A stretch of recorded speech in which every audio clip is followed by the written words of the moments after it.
Thank you so much for introducing me. I am very excited to be discussing these topics. Just to hit the ground running, we have 40% of working mothers who are leaving the workforce or have reduced their working hours. And this we know will continue to widen the gender pay gap and increase the motherhood penalty. To make matters worse, COVID-19 is now a pandemic within a pandemic that already exists for BIPOC across the country. And the effects of this pandemic will be felt for years to come. So we have a powerhouse group of thought leaders here to help me unpack these topics, and I would like to first introduce them. We have Michelle Silverthorne. She believes that diversity and inclusion needs a new voice for a new generation, and she's a recognized expert in organizational inclusion and the founder and CEO of Inclusion Nation. Michelle has worked with Fortune 500 companies, tech startups, nonprofit organizations, universities, and numerous companies across every industry. She's a graduate of Princeton University and the University of Michigan Law. She practiced for two large law firms in New York and Chicago, and then transitioned into the education field, where she trained thousands in person and online about racism, bias, equity, belonging, and inclusion. She has written several articles on those topics, including a well-received op-ed for the Chicago Tribune on unconscious bias. She is a TEDx speaker and the author of the best-selling book, Authentic Diversity: How to Change the Workplace for Good. Michelle grew up in the Caribbean and now lives in Chicago with her husband, Daniel, and their two daughters. Welcome, Michelle. Thank you for joining us today. Thank you so much, Ashley. That was such a kind introduction. Hi, Michelle. Thank you for joining. Hi, Ashley. It's such a kind introduction. Thanks so much for having me. Of course. So let's move on to our next panelist. We have Katika Roy, who is a gender economist and the CEO and founder of Denver-based Pipeline, an award-winning software as a service company that leverages artificial intelligence to identify and drive economic gains through gender equity. Pipeline launched the first gender equity app on Salesforce's App Exchange. The Pipeline platform was named one of Time Magazine's Best Inventions of 2019 and Fast Company's 2020 World's Most Innovative Companies. In 2020, Katika was named the Colorado Entrepreneur of the Year. In 2017, Katika was named a luminary by the Colorado Technology. In 2018, a Colorado Governor's Fellow. In 2019, top 25 most powerful women in business, and a Stevie Entrepreneur of the Year Gold Award. She is an industry thought leader and frequent editorial contributor and speaker. She has been published in multiple prestigious magazines, including Fortune, Fast Company, Forbes, Bloomberg, you name it. And her articles have received over 1 billion impressions. Welcome, Katika. Thank you. And we also have here today Stephanie LeBlanc-Godfrey. She is a global head of inclusion programs for women of color at Google and the founder of Parenting Backwards. Stephanie has a deep passion for investing in the growth and success of women by intentionally building community in areas that don't naturally occur. This work includes the co-creation of Women of Color Summits, including Asian, Indigenous, and Latinas, and including the State of Black Women at Google Summit and Collective, an initiative designed for Black women Googlers globally to have dedicated space for community, conversation, and connection. Outside of her core role, she is also the host for Grow with Google's national on-air series of fireside chats with SMBs that are serving their communities, have pivoted their business models, or that fared well due to digital preparation and experts in the workforce. She sits on the New York board of Persepolis, a workforce development nonprofit, and serves as an advisor for women-owned startups in tech, retail, and leadership and development space. Welcome, Stephanie. Thank you so much for having me, Ashley. So I'm really excited to talk to all three of you. We have a lot to unpack today. You guys are on the forefront of all of this information. I'd like to start off with some stats, and this first question is for Katika. So of the 47% of working women in the United States, 70% of them are working moms with children under the age of 18, and of those, 40% are the primary or sole earners. A startling fact is that over half of job losses during COVID have been women. Why is ensuring women's participation in the labor force so important? So it is. So first of all, there's an 8-point difference between, so women have lost 55% of all the jobs and they're 47% of the labor base. They also are being hired back at a lower rate. There's a 2-point difference in the hire back. And we obviously saw the jobs report this morning, which was pretty disappointing. It's good that we added jobs, but it's not enough. Quite frankly, the future of our economy depends on women continuing to increase their labor force participation. Since 1970, we've actually added $2 trillion to the U.S. economy through women increasing their labor force participation. And there's another $2 trillion on the table for us. $789 billion of that is labor force participation. I think there's a narrative out there around women's income is just for purses and shoes. Like somehow it's just secondary to other, but it's not. For 71% of families in the United States with children under the age of 18, mom's earnings go to pay for things like the roof over your head and the food that you eat and the clothes and all of your opportunities. So this is fundamentally not only about the right thing to do. It's actually about economic opportunity. And what we know is that there are actually 16 million breadwinner moms in the United States, and they support 28 million children. It's not only about fairness now, but it's actually about 40% of our future labor force. And how are we preparing them and our future economy? I couldn't agree with you more. I feel that leading into this, so many women are going to, leading back into it, endure what we call the motherhood penalty. Mm-hmm. I think most people watching this are familiar. Those who aren't, it's a term coined by sociologists to describe the systemic disadvantages women face in the workforce after they become mothers as compared to childless workers. So with that said, Stephanie, I have a question for you. How do these women move forward? For those that have been impacted, how do we change the dialogue to embrace the value of women and support rehiring women back into the workforce? Well, I think the dialogue has to expand beyond what women need to do. And we need to focus heavily on the development of managers, right? We've all heard people don't leave companies, they leave a manager. And so managers are critical to this and have a huge obligation, not only to push a business forward, develop the career of their team, deal with all of the complex interpersonal things that happen. And so the onus is on employers to really build the competency levels of managers to have open, honest, and complex conversations with their direct reports. And I think that's specific to how to engage with both cultural, racial, and gender differences. And when that happens, the result is that managers are able to create psychologically safe spaces for individuals to talk about what's going on in their life, ask for the flexibility that they need.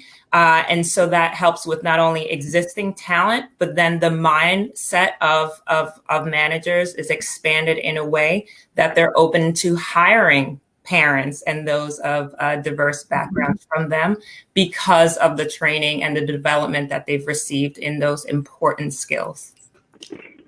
Yeah, can I just add on really quickly to what Christine just said as well, because I want us to remember that when we talk about caregiving, especially when it comes to Black and brown moms, we're also talking about caregiving of parents and caregiving of older relatives. And if you look at the numbers for Black millennials and white millennials and how much money goes from Black millennials to their parents versus not necessarily the same on the other way around. We have to really recognize that if you are a manager, just like Stephanie said, focused on intersectionality, focused on how you can support all women and not just white women, then you have to be specific about what interventions are going to work for different groups, which is why when Katika gives her stats, they are so important because they show the specific interventions needed for each of these different groups. Mm-hmm. And if we're not going to be specific, and if we're just going to say woman, and we're not going to say, well, you know what, let's look at how Black women have suffered, especially in this pandemic.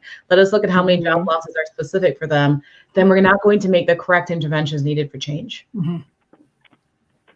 I completely agree with you. I think that's a very good point, that we need to really look at what Katika is saying with these statistics and really personalize it for each individual and based on race as well.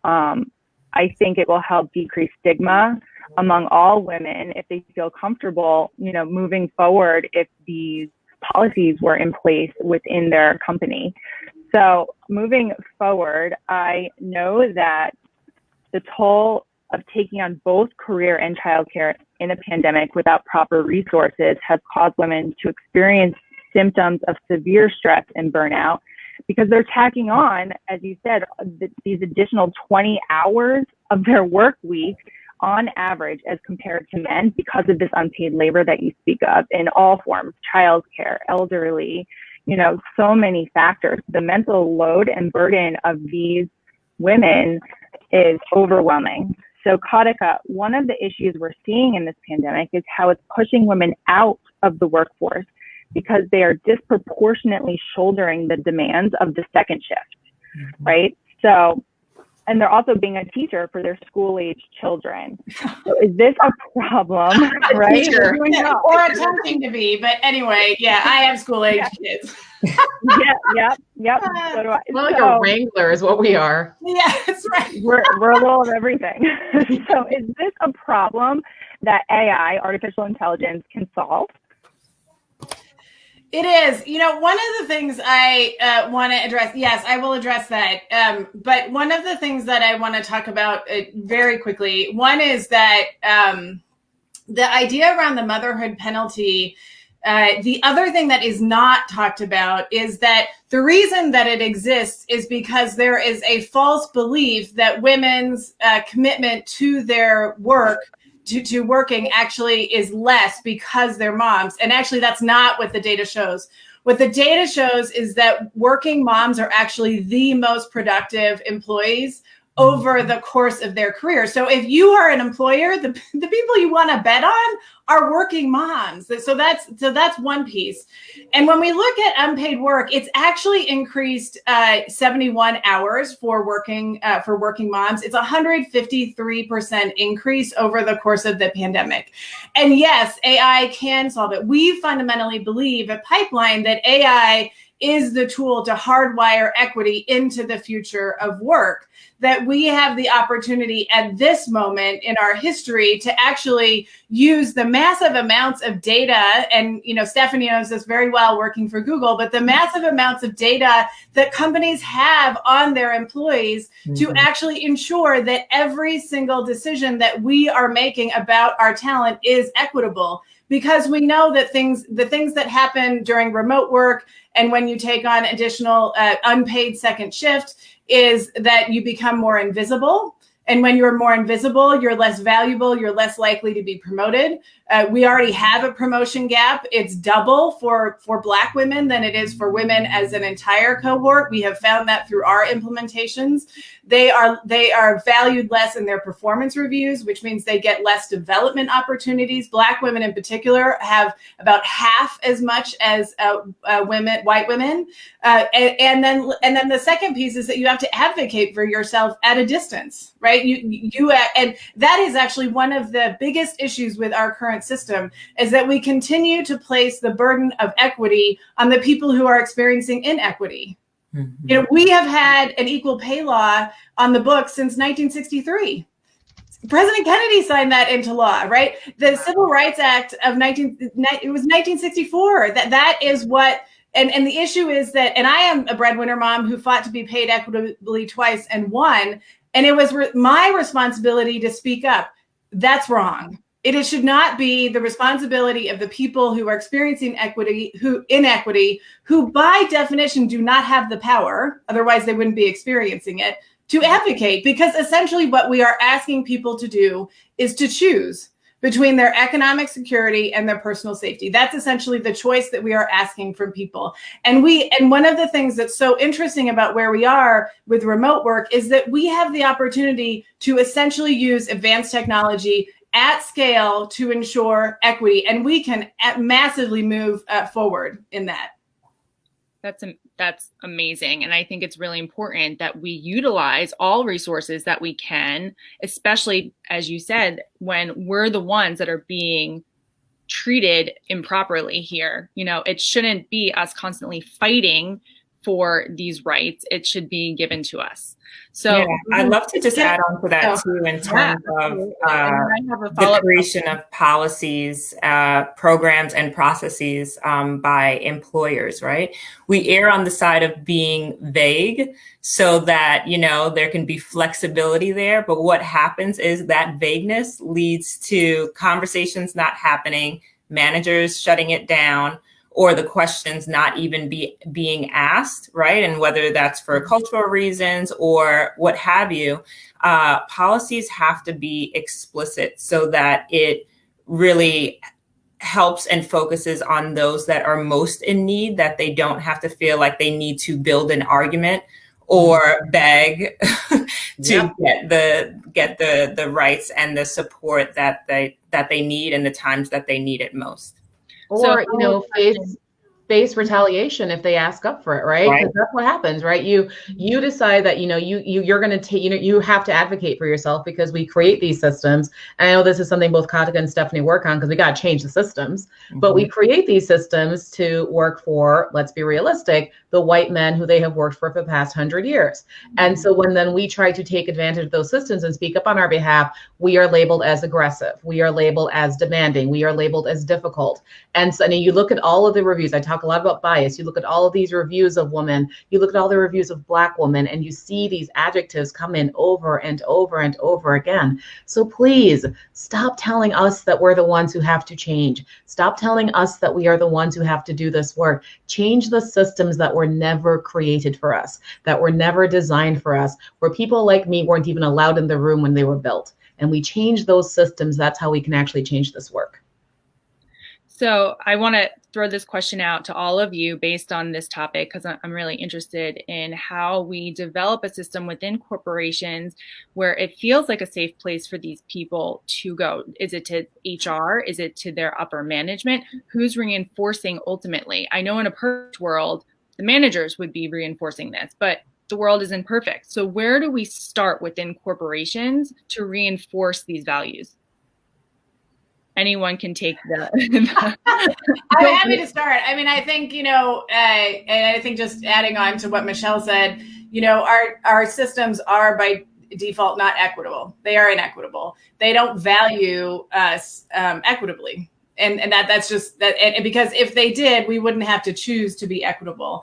And one of the things that Pipeline, the premise that we started with was that if you have the Pipeline platform at your company, you are by default equitable, because what we are is essentially a recommendations engine. That is, we intercept those HR decisions before they're made, you know, across hiring, pay, performance, potential, and promotion, run them through our algorithms and make recommendations. So if you choose to reject one of our recommendations, you are essentially choosing to not be equitable. It's very much like the 401k savings issue a few years ago, where there was talk about, you know, the low 401k savings rate, and what companies did was auto enroll new employees in 401k savings plans. So what happened was that the savings rates went up. Why? Because instead of choosing to enroll in the plan, I now have to choose to unenroll in the plan. We created the very same thing. And that's really, you know, I think about that and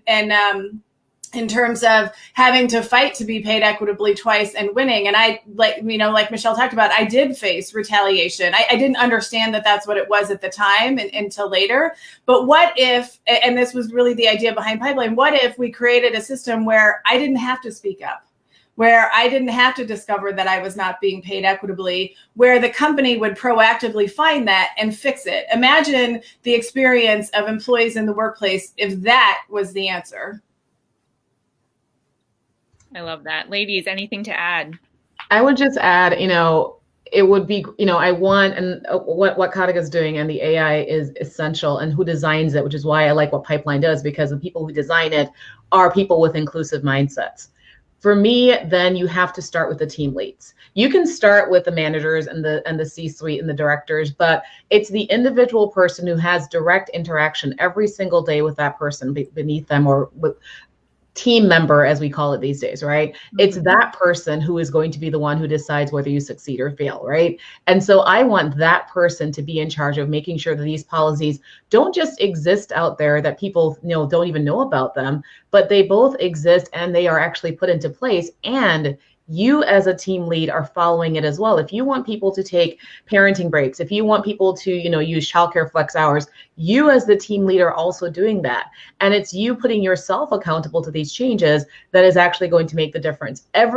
Companies are made up of ones of people and thousands of people, but each of those companies is made up of team leaders who can do this work to change the culture in their own teams. And that's what I really want to see start as well. Yeah, I think the final piece is acting on the data, right? We know the numbers when it comes to human beings. However, we seem to malfunction at times when it comes to products, services, business decisions. The data rules. If it says green light, go, we go. If it says that we're losing money, we pull back. And that's the same things that we need to do. When the data shows us where working women stand, when the data shows us how adversely impacted Black women are, we need to create the interventions that turn around those numbers, because we wouldn't sit on it and not do anything if it was for a product or service or anything else that a company has. And so company leaders need to focus on having that outlook for human related data so that we can actually see the change. Can I just add on to that really quickly, if that's Absolutely. Okay? One of the things that we have seen and has accelerated during the pandemic is this whole talk about stakeholder capitalism. And last week, the World Economic Forum actually released their sort of take on what additional metrics should companies release, and people is part of that.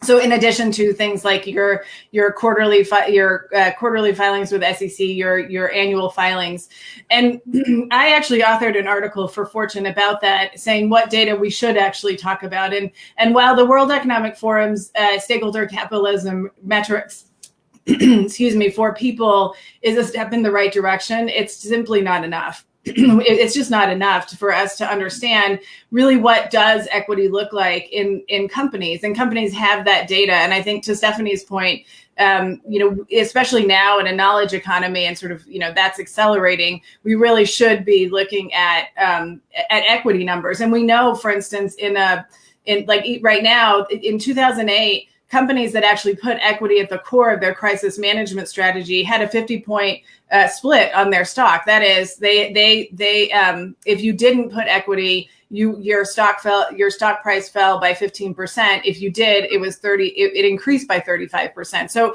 it's not only just the right thing to do, it's actually the right thing to do by your shareholders. So even if you just believe in shareholder primacy and you don't believe in stakeholder capitalism, you should do this. I love that. I want to get even more specific and talk about racial inequalities. So Black and Latina women are really getting slammed here, especially during this time of COVID. They are spending exceptionally more hours on housework compared to white women. I want to ask this question to Michelle. So now more than ever is proof that women are doing more. So how do we advocate for ourselves within our homes, and how do we support the BIPOC community most? Yeah. And the we is where, who is the we that we are talking about? So if the we is how do non-BIPOC people support BIPOC people, there are many ways. And I would like to point out that so many of those, BIPOC women are the child caregivers. They are the child care providers. They are the people who, 30% of Black women are employed in service jobs. So in addition to doing that, if you talk on your mom forum about how low can you pay your nanny and you want to only pay her $11 an hour, can we actually get her for $10 an hour? Oh gosh, $15 an hour is way too much. I can't believe we're increasing the minimum wage. All of that conversation is not helping. All of that conversation about how low can you lower the bar to make sure that you get the most underpaid service possible to help with your childcare needs is not helping. What does help is working with your companies to increase childcare subsidies. What does help is working with your legislators to increase passing legislation that would support those women who are trying to support their families as well, because they are mothers and they are people who are looking to succeed as well. So if you want to support, I want them to please, please, please, please think about that. And on the other hand, as well as we thinking about who is getting furloughed and who is getting laid off, what is the voice that you have in your company to speak up about that? What is the voice that you have when you look at how the layoffs are inequitable? When you see Black and brown women getting laid off at higher rates than anybody else? What are you doing about that as an individual? What are you doing about that as a manager? Are you even looking at that data? And I will just one last thing before I go. Data is numbers, but data is also stories. Data is people's stories and their experiences, and those are equally valid as well. So please make sure that we are listening to it, and then going back to what we said earlier, designing interventions for that. Thank you. That's a great follow-up question I have for Kanika exactly about this.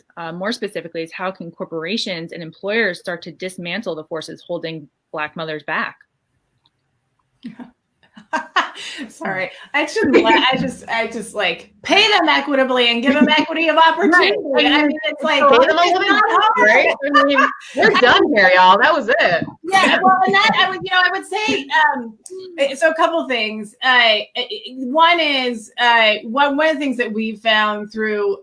I'll give you a few stats. One of the things that we found through our implementations is that, on average, that very first promotion, so the first promotion from individual contributor to manager, men are promoted at a rate of 21% greater than women. But if you look at that through an intersectional lens, so specifically Black women, that gap doubles. So it is, that is, men as a cohort are promoted at a rate of 42% greater than Black women. And so that's something we need to fix, because it's just quite frankly inequitable. The other piece of it is one of the things that Pipeline did a couple of years ago was a study about the breadwinner mom pay gap, because we were interested not just in moms in the workplace, but those moms that are sole or primary breadwinners for their families. And what we found was that as a cohort, right, those 16 million breadwinner moms, they actually, as a cohort, have the largest pay gap of any women in the workforce. So 66 cents on the dollar. When you intersect race and ethnicity with gender, so specifically Black breadwinner moms, they have the largest cohort of any women in the workforce. It's 44 cents on the dollar. Wow. 44 cents on the dollar. Wow. And Black breadwinner moms support 51% of all Black children in the U.S. And they have for the last 38 years. So this intersectionality piece really, really matters, because what happens is that if we just focus on gender and then we focus on separately race and ethnicity, what happens is that women of color, particularly Black women and Latinas, get completely left behind. And we talk about this with our customers because, you know, especially with the events of this year, that we were committed to intersectionality before that, but especially with the events of this year, they say, oh, well, we need to do a racial equity study. We say, actually, you need to do an intersectional study. And then they look at the data and they say, oh my gosh. And we said, that's why you need to do that. Because it is simply inequitable, specifically for Black women and Latinas. So what do you think that companies and executives should do short term to support Black mothers versus long term? Are you asking me? I'm sorry, yes, Kanika. Yes. I'm just aware of not being like, being equitable about my speaking. Yeah, and then I can listen to Kanika talk all day, every day. I love you, Michelle. We're gonna take you on the road once it's safe. So those two were really connected. The other thing I didn't mention, and Michelle talked about this, but really this that Black women and Black working moms in particular are actually less likely to have paid sick leave, paid caregiver leave. So one thing we should do is simply just have paid caregiver leave. And that, as someone who was part of the sandwich generation, that is taking care of both my children, but also my mother until recently, that we need to not just have maternity leave or paternity leave, but we need to take into account the entire caregiving spectrum. But really, that equity of opportunity and ensuring that each pay decision, each promotion decision, each performance decision are equitable is a short-term and a long-term solution. And I'll tell you why. The reason why is that right now, in the short term, if we ensure equity of opportunity, particularly for all women, but particularly for women of color, then we can ensure that not only are they being paid equitably today, but they actually have enough retirement to actually retire. We know, for instance, that Black women retire with half the amount of savings as white women. We should be looking at that as a solution today. I also, there's this false narrative, and I think, Michelle, your point around what we pay people, right? If we try and get $1 off or a 15, I was actually having this conversation as we were doing planning for next year with our accountant. And I said, well, is that market pay? And he said, it is. And I said, can people live on that? I don't want to be a company that pays people that they can't live, they can't have some level of quality of life. I don't want to be that company. And so even if that's market, I want to know what people can live on. And I think there's also this false narrative in our society that we can choose whether or not we pay for people. And that's simply not true. We can choose how we pay for people. We cannot choose whether or not we pay for them. And just to give you a few examples of what that looks like, for retirement, women are over twice as likely to live in poverty than men. We could close the Social Security savings gap by 1/3 if we close the gender pay gap. And over 56% of children living in poverty are living in households headed by women. So we're not only leaving the women behind, we're leaving the next generation behind. So really the question for all of us is, how do we want to pay? I mean, unemployment numbers matter not only for the jobs that we have, but also the taxpayer dollars. This is being put on the backs of the American tax. We are all, if you pay taxes, you're paying for this. And so it is up to us to decide how we want to best invest our taxpayer dollars.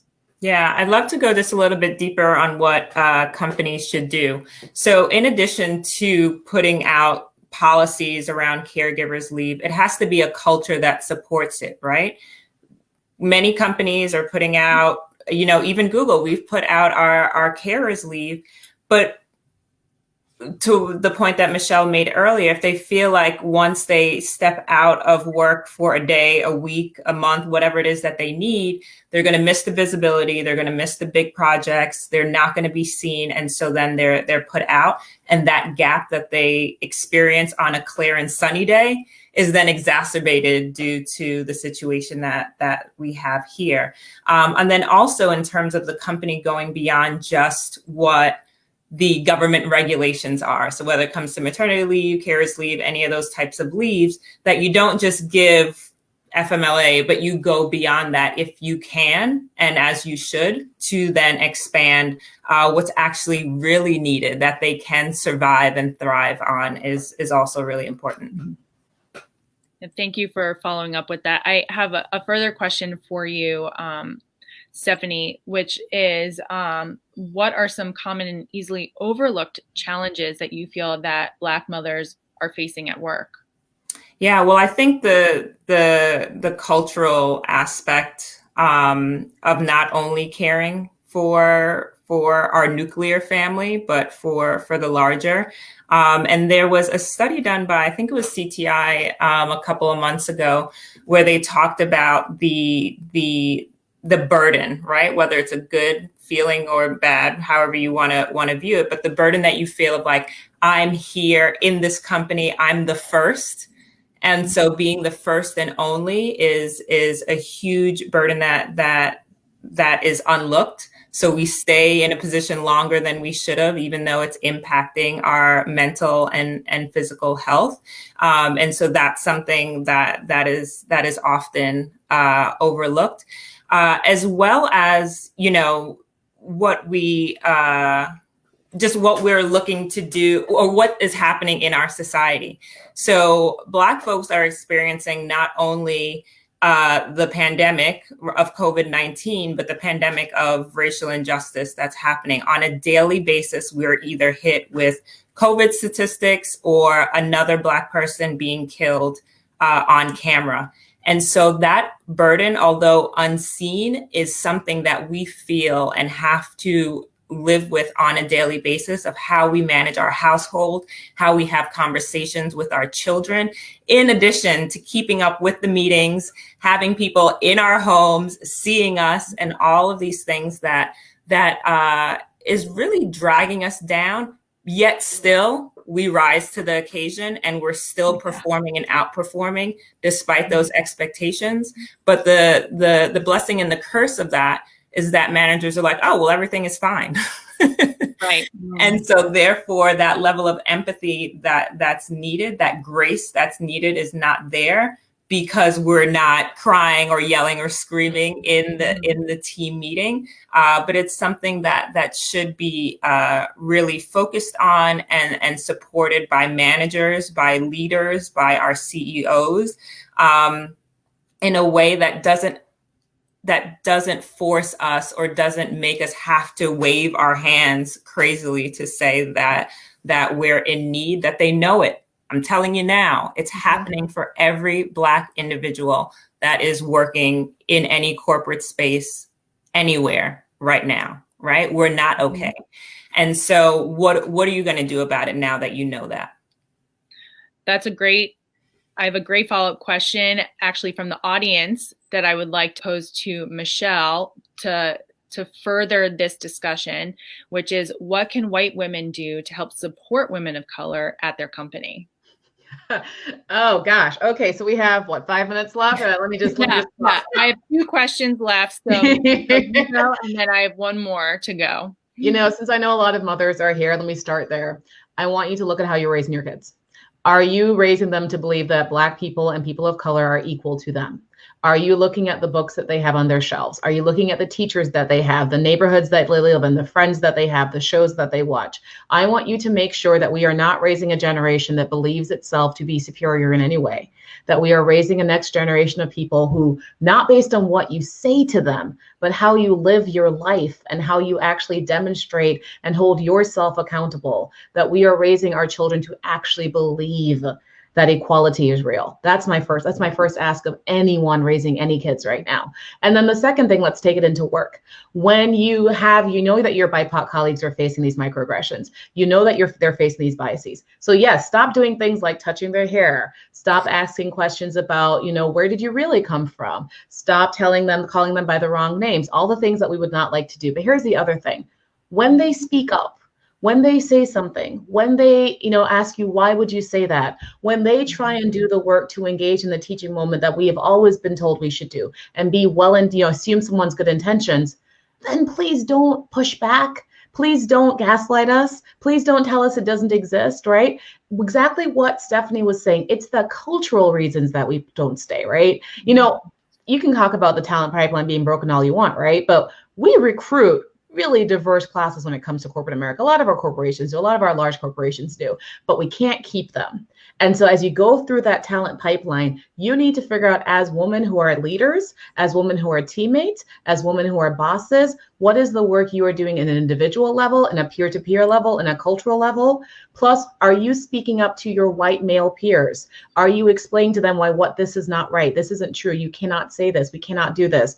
Are you checking their biases, making sure that they are doing fairness when it comes to hiring and evaluations? Because your voice as a white woman is much louder often than mine can be. So I'm asking you to do that speaking up as well.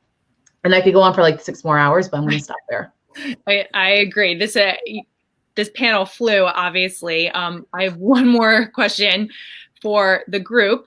Anyone can take this. It's again from a viewer. And the question is, How can we report discriminatory practices due to racism and sexism? Some women have spoken up to HR and ended up fired. Well, that's illegal. Yeah, correct. That is illegal. I mean, it is. It's retaliation.